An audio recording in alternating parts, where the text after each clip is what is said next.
Now, if you're of a certain age, your childhood was marked by Canadian Heritage Minutes, and those commercials will always hold a special place in your heart, whether it's the Rocket Richard scoring 8 points in one night, or the woman who smelled burnt toast, and then there was the Underground Railroad.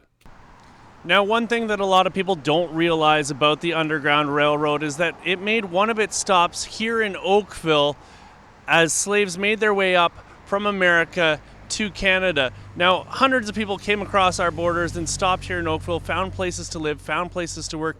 They even set up the Turner Chapel here just outside the Kerr Village in downtown Oakville. And we thought it was only appropriate to bring down Angela Chavez to talk to us today about what's happening with the Syrian refugee crisis and how families are coming over here from that terrible war zone and trying to start lives for themselves in a whole new world. We have seen large families with 4, 5, 6 kids. Some of them are bringing also the grandmothers or the uncles or aunts. So primarily families. The majority of families are coming from camps. Camps are there located in Jordan or Lebanon. So these families probably left the country many months or years, even years before arriving to Canada. So the majority of them are coming from refugee camps.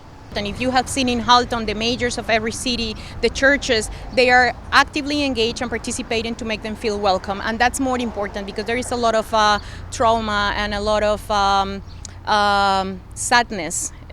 It's not easy to leave the country behind and leaving family and leaving what always belonged to them to start a life from zero. Now, many of those who came to Halton by way of the Underground Railroad went on to become leaders of industry, and the Halton Multicultural Council is trying to make sure that this new group of refugees is able to reach their full potential.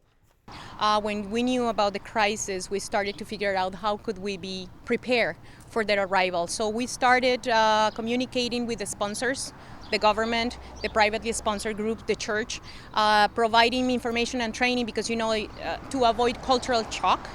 Now, not everyone who has fled this war zone has been as lucky as the people who have made it to Halton region.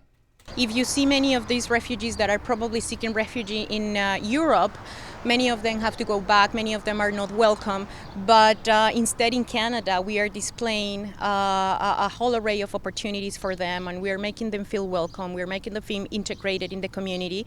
So I think it is a gain for them, but it's also a gain for the country. Reporting for Halton Insider, I'm Pierce Lang.